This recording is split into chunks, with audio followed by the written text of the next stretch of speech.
Now that we've looked at remote cameras and studio cameras, we turn to the control room. And today we're going to talk about the audio mixer, one of the most important aspects and one of the most important pieces of equipment in any production that we do.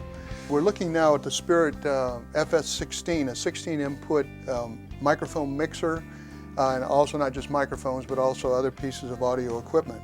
Each one of these separate inputs is exactly the same as the other. In other words, this looks complicated, but really if you understand this series, you'll understand all of the major input series. At the top we have what we call sends. Sends is the main input into this particular mixer input here, input 1.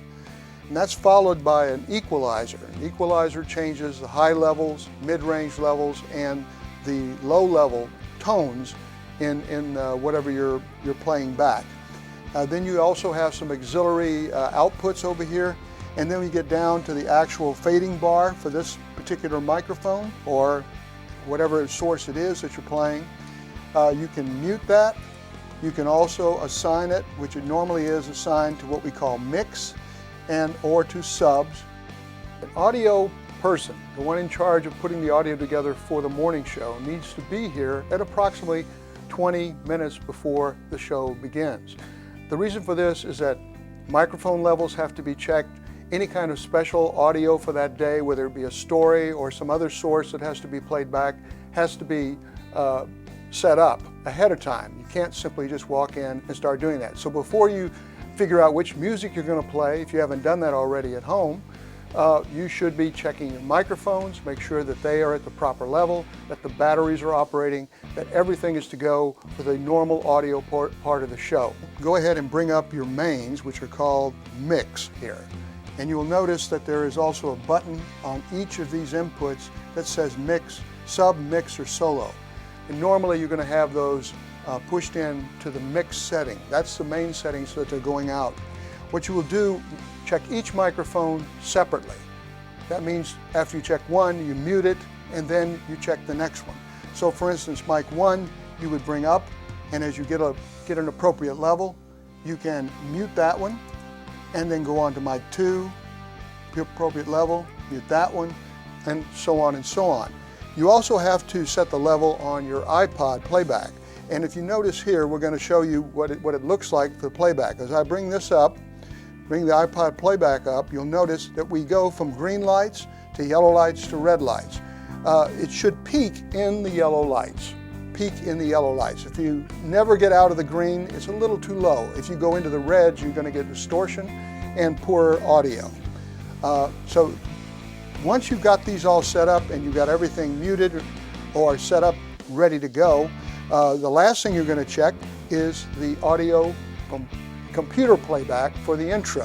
At this point you would ask the fellow student who's running the computer to play the computer intro, and you would check that particular input also.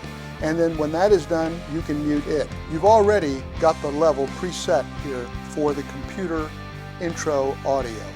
So when the director asks you to fade up audio, all you have to do is fade up the mains here. As you reach the point in that introductory audio where they say "We are SJ," you should begin to fade up completely the iPod or whatever music source you have. This source, then, the computer, can be brought down. At this point, before the intro actually ends, you have to unmute the announcers.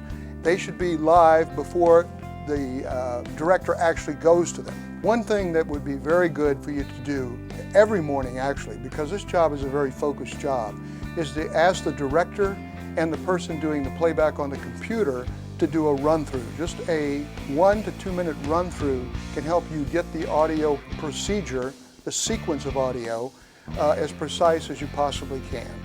All right, at this point in the show, we are at the announcers. The iPod should be completely down on the fader bar here. The announcers are beginning now to introduce the show. Once they do that, you can go ahead and unmute the person who is saying the prayer, which is mic 5 over here. Always anticipate the next person who's going to speak.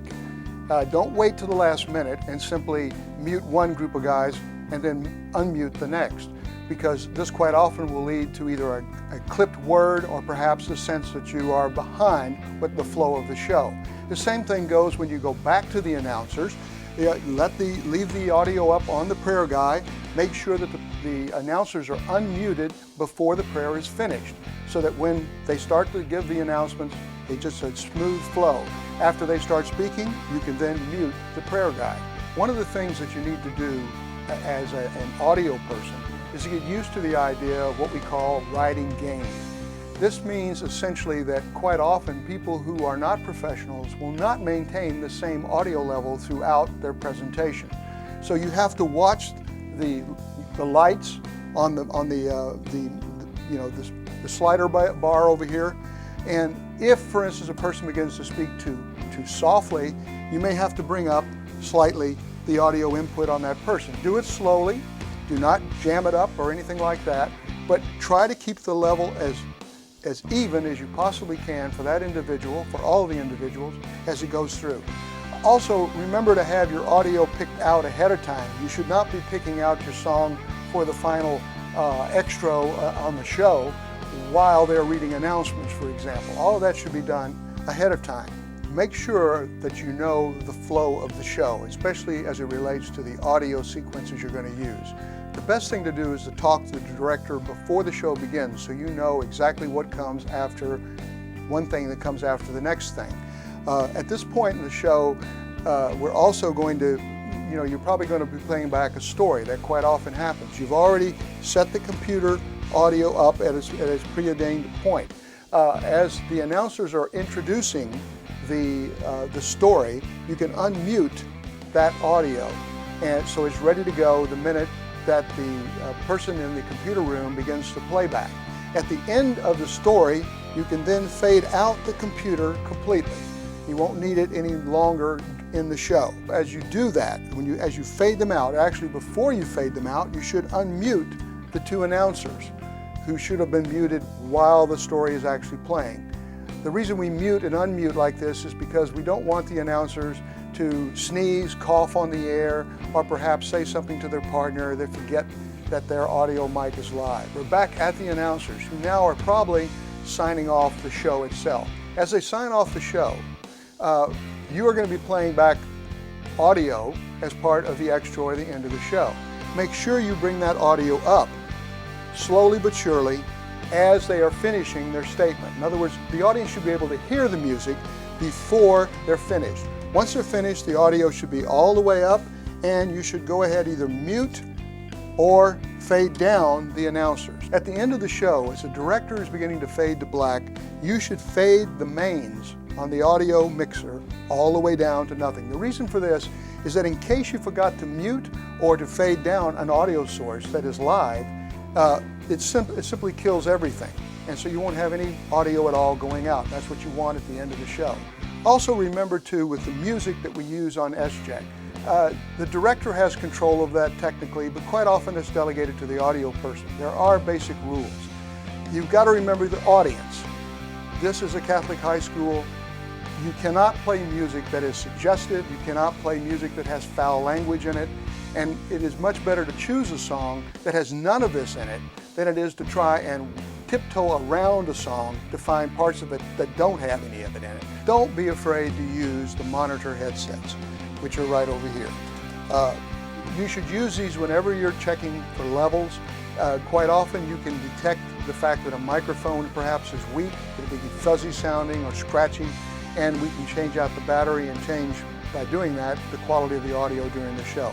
It also allows you to more accurately set the levels that you're going to use during the show. Good luck with your audio production.